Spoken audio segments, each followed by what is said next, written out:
In the fall of 2001, a team of scientists pulled 20 female blue crabs out of a Maryland river and drove them to a laboratory in Baltimore. Nothing about that sounds dramatic, but those 20 crabs were about to become the founding mothers of an experiment that no one had ever pulled off before. The first successful mass production of blue crabs in captivity. And the question the scientists were really asking wasn't, can we grow crabs in tanks? It was much bigger than that. It was, to understand why that question mattered so much, you have to understand what was happening to the Chesapeake Bay. The Chesapeake Bay is the largest estuary in the United States, a 200-mile stretch of water fed by more than 150 rivers and streams draining a watershed that spans 6 states and Washington, D.C. For centuries, it produced staggering amounts of seafood, and no animal defined that abundance more than the blue crab, Calanectes sapidus, beautiful swimmer in Latin. By the 1990s, that abundance was disappearing. Between 1992 and 2007, the Chesapeake's blue crab population went into a long, grinding decline, tracked year after year by the Virginia Institute of Marine Science's Winter Dredge Survey. Researchers Romuald Lipsius and William Stockhausen calculated that the bay's spawning stock, the reproductive engine of the entire population, had fallen by roughly 84% from historic levels. The cause was a familiar, ugly combination. Decades of overharvesting had removed too many mature females before they could reproduce, while pollution and habitat loss were quietly wrecking the nurseries where baby crabs are supposed to grow up safely. That second part is easy to overlook, but it's crucial. Juvenile blue crabs depend on underwater grass beds and shallow, sheltered coves to hide from predators while they molt and grow.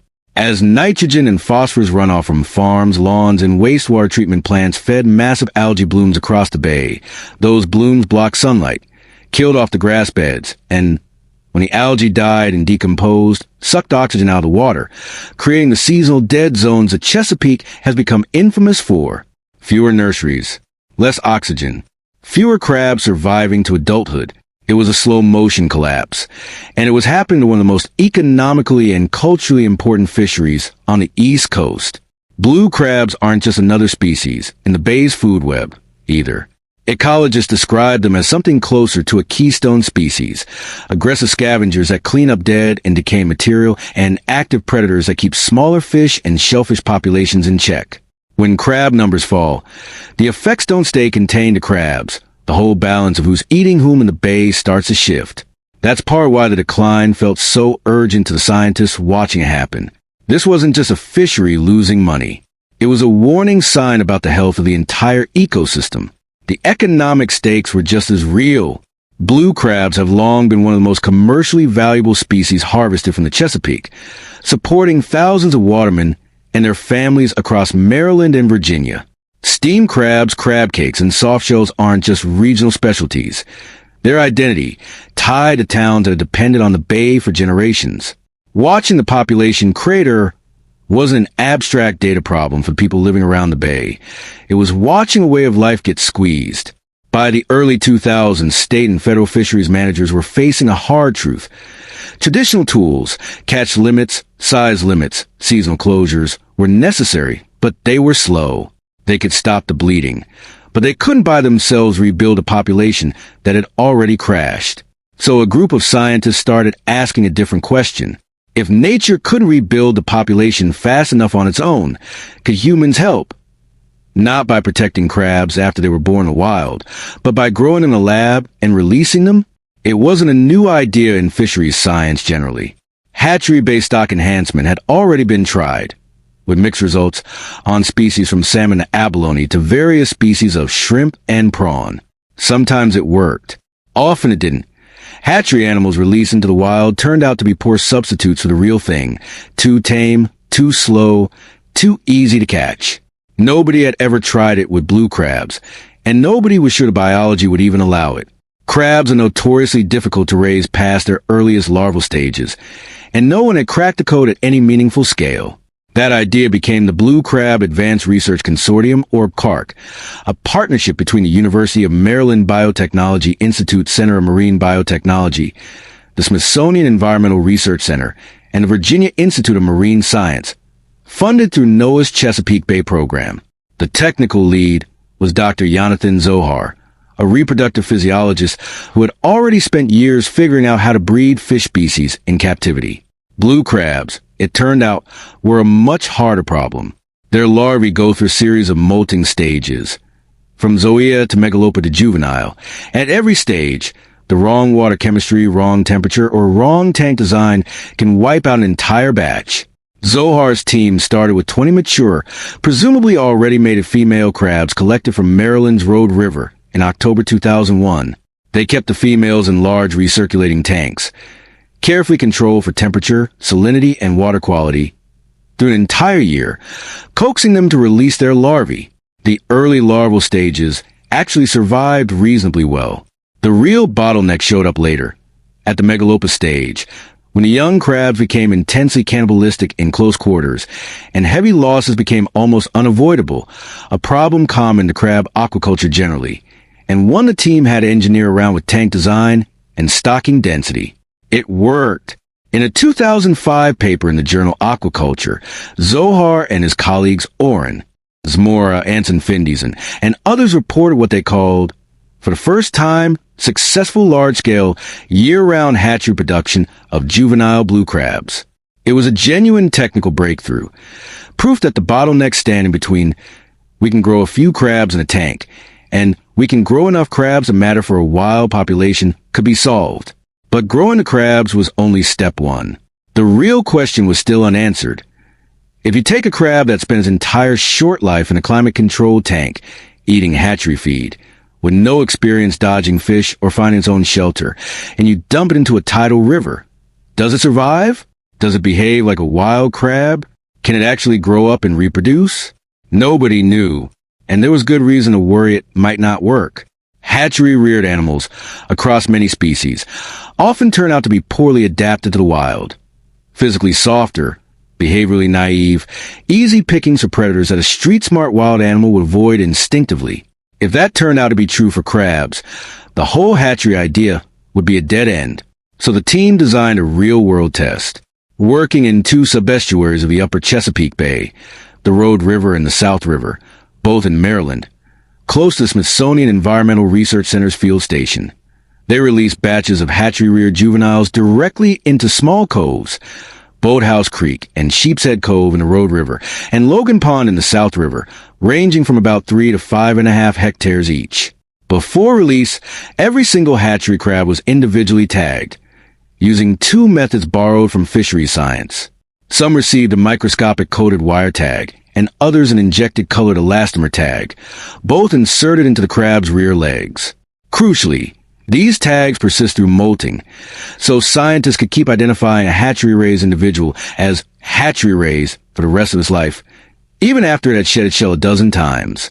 Without that, there would have been no way to tell a lab-grown crab from a wild one just by looking at it a few months later. The releases happened in spring 2003, and again in summer 2006, with researchers testing multiple release cohorts across different sites and seasons. 39 separate juvenile cohorts in total, according to the team's published data, to see whether timing, location, or crab size changed the outcome. Then came the part that mattered most, going back out to find out what happened to them. The results, published across a series of peer-reviewed papers by the CARC team, including Jennifer Davis, Amy Young-Williams, Anson Hines, and Jonathan Zohar, were more encouraging than almost anyone expected. In direct field comparisons, hatchery-reared juveniles survived at rates statistically indistinguishable from wild-caught juveniles placed in the same habitats under the same conditions. Their growth rates were similar too. In other words, the tank-raised crabs weren't the soft, maladapted underdogs a lot of fisheries scientists expected. Once they hit the water, they behaved like crabs. Even more importantly, when the team tracked stock coves over time, they found that the released juveniles didn't just survive individually. They grew to maturity and measurably increased the overall abundance of crabs in the release areas compared to unstocked control sites. That's the difference between the fish we release are fine and releasing fish actually changes the local population, and it's a much higher bar to clear. The CARC team's data, summarized in a 2005 paper by Davis and colleagues, and later synthesized in review papers on blue crab stock enhancement, cleared it. A related side note that surprised some biologists Researchers who examined the crab's bodies for physical differences, things like carapace spine length, shell thickness, and hardness, found that while there were some subtle developmental differences between hatchery and wild crabs early on, those differences weren't severe enough to explain any meaningful gap in survival. Whatever the hatchery environment did to these animals, it didn't cripple their ability to compete in the wild. Put together, the science added up to something researchers hadn't been sure they'd find. Real evidence that hatchery-based stock enhancement was biologically viable for blue crabs. As one field comparison study summarized it plainly, poor performance of hatchery-reared crabs after release was not a significant barrier to using them for restocking Chesapeake Bay populations. That is a genuinely exciting finding in fisheries science. It's also importantly not the same thing as problem solved. Here's where this story has to resist the temptation to oversell itself, because the real science is more careful and more interesting than a simple triumph narrative. The releases that produce these encouraging results were small-scale, experimental, and localized, a handful of coves, a few hectares each, tens of thousands of crabs at most across multiple years. Not a bay-wide fix. The point of the experiment was never to single-handedly repopulate the Chesapeake. It was to answer a specific scientific question. Can hatchery crabs survive and contribute in the wild at all? The answer was yes. Scaling that answer up into something that meaningfully moves the needle on a bay-wide population of hundreds of millions of crabs is a completely different and vastly more expensive undertaking. That cost problem is real and well documented. Mass-producing blue crab juveniles at a scale large enough to noticeably affect the wild population would require sustained investment on the order of many millions of dollars. And aquaculture experts working in this space have been candid that the resources required have, so far, outweighed what stock enhancement alone could realistically deliver compared to protecting existing wild spawning stock. Growing crabs in a tank turned out to be biologically solvable. Doing it at bay-wide scale, forever, is an economics and infrastructure problem, and that one hasn't been solved. What actually turned the Chesapeake blue crab population around wasn't the hatchery program. It was old-fashioned fisheries management, paired with pollution reduction. In 2008, after the population hit historic lows, Maryland, Virginia, and the Potomac River Fisheries Commission took the unusual step of coordinating harvest restrictions across their shared waters for the first time, specifically to protect spawning-age females, and Virginia closed its winter dredge fishery. Those measures, combined with broader 2010 federal state agreement to cut nitrogen, phosphorus, and sediment pollution flowing into the bay, are widely credited by scientists at the Virginia Institute of Marine Science and the Chesapeake Bay Program, with helping the crab population climb back into healthier territory over the following decade. It's also worth being honest that the recovery hasn't been permanent or complete. The bay's blue crab numbers remain naturally volatile from year to year, driven by weather, currents, and predation as much as by human management. A Chesapeake Bay Program stock assessment released in 2026, drawing on more than 20 years of survey data, found that the bay held roughly 50% fewer blue crabs in 2023 than it did in 2011, a sobering reminder that this is an ongoing struggle, not a finished victory lap, with newer threats like invasive blue catfish and shifting water temperatures now added to the older problems of habitat loss and pollution. So where does that leave the hatchery experiment? Not as a hero that saved the bay. The real story is quieter than that, and arguably more useful. The CARC releases were a control proof of concept embedded inside a much longer, harder, ongoing restoration effort involving harvest regulation, habitat protection, and pollution control working together. What the hatchery science demonstrated is that stock enhancement is a real, biologically sound tool sitting in the toolbox for future use, one that fisheries managers can reach for if wild recovery efforts ever need an extra push, and one that's already informed how scientists think about restocking other struggling crab and shellfish fisheries around the world. There's a broader lesson buried in this, and it has nothing to do with crabs specifically. For a long time, the default assumption in wildlife conservation was that human intervention in reproduction, raising animals in captivity and releasing them, was a last resort, likely to produce weak, maladapted individuals unfit for the wild. What the Chesapeake blue crab hatchery work quietly proved is that this assumption doesn't automatically hold. Under the right conditions, With careful attention to how animals are reared, hatchery-raised individuals can be genuinely competitive with their wild counterparts.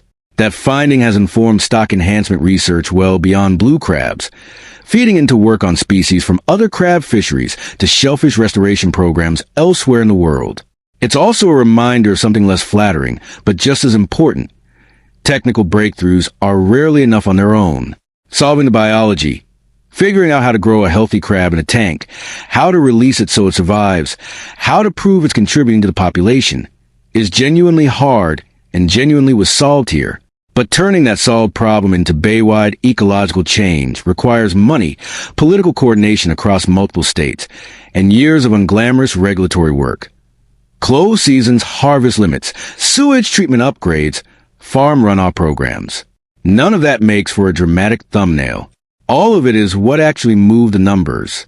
The Chesapeake Bay today is neither the thriving protein factory it once was, nor the dead, silent wasteland it looked like it might become in the early 2000s. It's somewhere in between, a system under real, sustained stress that has also shown real, measurable resilience when given a genuine combination of protection, reduced pollution, and, in a small but scientifically important way, a helping hand from a hatchery. That a less tidy ending than 10,000 crabs saved the river. But it's a true one. And if you ask a scientist who spent years tagging juvenile crabs and wading through Maryland coves counting survivors, that's exactly the kind of complicated, hard-won progress they want you to understand. It's worth sitting with why that distinction matters. Dramatic. Single-cause stories are easy to tell and easy to share. A scrappy species released into a dying river, single-handedly turning the tide. They make for great thumbnails. But they can also quietly mislead people about how ecological recovery actually works, making it seem like there's always a clever shortcut, a single silver bullet intervention, waiting to be discovered. The real Chesapeake Bay story pushes back against that instinct. It says, yes, science can build remarkable tools. A hatchery that mass-produces a notoriously cannibalistic, hard-to-raise crustacean is not a small thing. But tools only matter when they're deployed alongside the unglamorous, sustained work of managing harvests, restoring habitat, and cutting pollution at the source. There's also a quieter parallel worth noting. Just a few miles from where the crab hatchery researchers were tagging their juveniles, a separate restoration effort was unfolding in Norfolk's Lafayette River, where the Chesapeake Bay Foundation spent over a decade rebuilding oyster reefs, another keystone species, and one whose filtering power directly improves the water quality that crabs, fish, and grass beds all depend on. By 2021, those restored reefs were supporting oyster densities well above the federal government's own benchmark for a healthy reef. Different species, different technique, same underlying lesson. Sustained, patient, well-monitored intervention can genuinely move the needle, even in a system as stressed as the Chesapeake. None of this diminishes what the Clark team pulled off, turning 20 wild-caught females into a repeatable hatchery pipeline, solving a cannibalism bottleneck that had stumped crab aquaculture for years, and then proving with tagged, tracked, statistically rigorous field data that the resulting crabs could hold their own against wild-born competitors is a real scientific achievement. It expanded what fisheries managers believe is possible. It's just not, on its own, a story about 10,000 crabs single-handedly reviving a dead river. It's a story about how a small, careful experiment can quietly widen the range of tools available for the much bigger, much slower fight to keep an entire ecosystem alive.